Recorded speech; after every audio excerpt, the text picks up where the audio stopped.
Hey everyone, welcome back to Ragtag Stacking.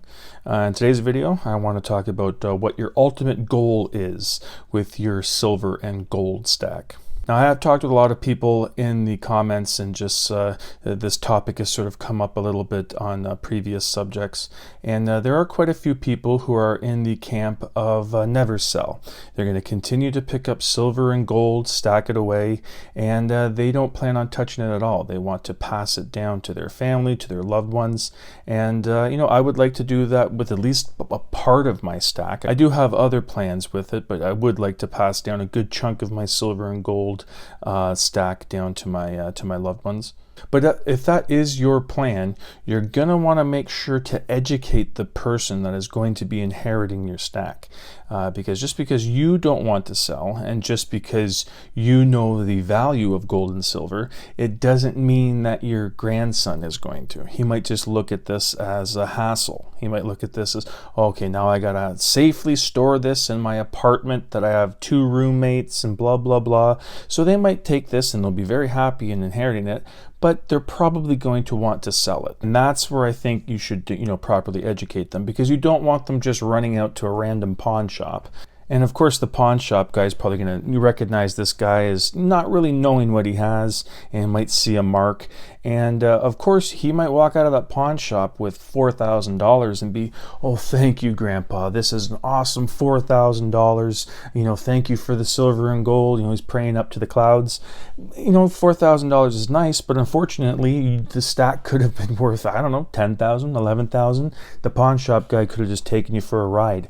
So you're going to want to make sure you talk to the person that is going to be inheriting it. You're going to want to feel them out, see if they're going to keep the stack, and if they have no idea what they're going to be receiving, you're going to just give them a little bit of a speech, a little bit of an education on what they were receiving. And even after that, they might not want to keep it. That's fine. Tell them where to go. You know what I mean? Tell them the right place to buy. Tell them the minimum you should expect to get back for these, just so that they can get the most out of what you're passing down to them. You wouldn't want all that hard work that you did stacking and putting away the precious metals just to go down the tubes with selling it for 50% of what it's worth. But yeah, like I said, there are some people that are, strictly not selling. They're just going to pick up and hold on to it. And like I previously said, I do plan on doing that with a little bit of it, but I would also like to do some other things with my stack. One thing that I'm not going to be doing is, taking a portion of my stack and just converting it straight back into fiat currency. That's something you would want to tell, the person that's going to be inheriting the stuff. Don't just take the stack and put it back into money, because that kind of defeats the purpose of stacking altogether. If you do want to make the stack work for you, and you do want to use some of the money that you've made off of it, say you've been stacking for decades, and you've made a pretty penny off of your stack with the spot price moving up, you got a fairly low dollar cost average, you might want to take advantage of some of the gains that you've made, and you might want to put it into something else, something like real estate. If you have your eye on like a little cabin, or if you have your eye on maybe paying off a mortgage or a car, you know what I mean? Say you have a teenager that's looking for, a car, and you're sick of them borrowing yours. You may have made enough off of your stack to, sell off the profits and, purchase that car for your teenager. And there's going to be no car payments or anything like that. You buy it outright.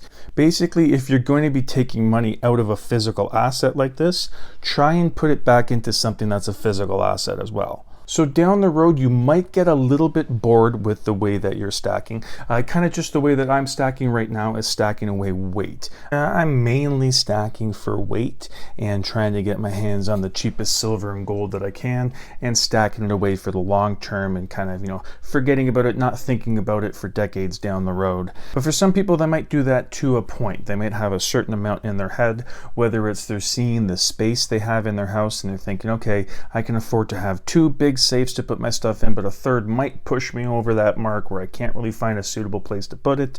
And they might be doing some GSR trades to get some silver into gold, to maybe make it your stack a little bit more efficient by having more of the densely packed gold, smaller to store than the silver. But you might find that you have a number in your head that you want to reach for your perma stack, and then you don't really want to go any further than that. I'm sure I will get to that point, but the number, I don't have that number in my head yet. I don't have it where it's like, if I get to 3,000 ounces, then I'm definitely going to stop, stacking the way that I'm stacking now and look for some other opportunities I can have with silver and gold. One of them is being flipping.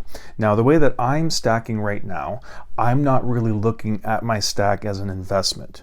If over time spot price goes up to a point where it covers all of my premiums and I'm completely in the black, I've made up all my money and then some, that's gravy, that's awesome.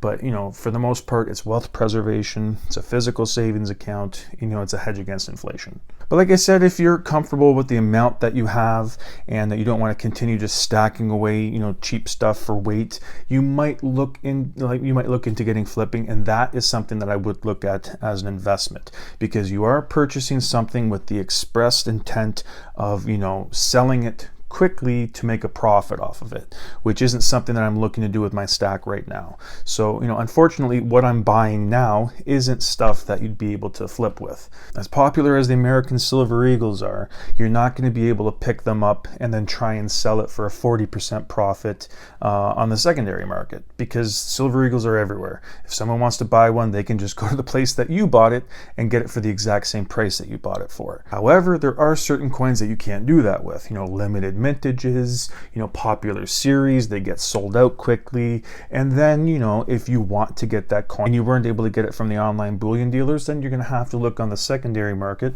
and that's where you'll see some of those prices, way highly inflated, way up. And if you want that coin, unfortunately, you got to pay that price.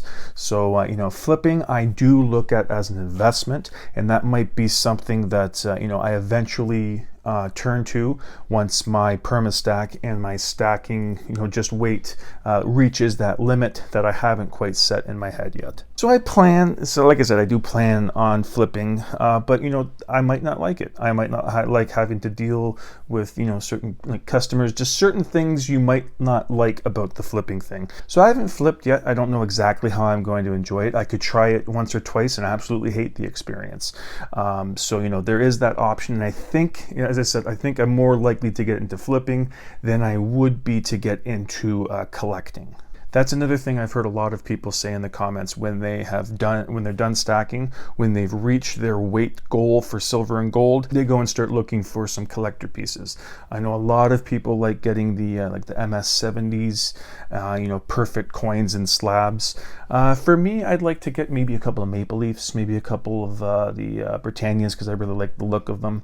But other than that, there's not really too many modern bullion coins I'd like to get slabbed. If I were to get a collection of slabbed coins, it would probably be Morgan's or the, what are they called? The Walking Liberty $50. I really like those coins, and they got some history to them, and those old coins being in such perfect condition and having it graded and things like that, that's interesting. That's something I might get into down the road if I find flipping isn't for me and I'm done stacking for weight. But that's just a quick video I want to talk about, where it's, what are your plans when you're done stacking? What are your plans when you've reached your silver and gold stacking endgame? Because, like I said, for some people, it doesn't exist. They're just going to stack until they kick the bucket, pass everything down. But for other people that do kind of want to branch off after they've completed their stacking goals, then there are some opportunities and other things that you can look at doing that also include, silver and gold. Like I said, flipping's obviously one, and collecting is another thing that you can do. And just going back with this little recap, if you do plan on passing the stuff down, make sure you educate the people that are going to be inheriting it, because you don't want them to just waste the entire stack that you've worked decades on building by going to a pawn shop and not getting nearly as much as they should be getting for the stuff. But anyways, that's it for today's video. Thank you so much for watching, and I hope you come back for the next one. Thank you.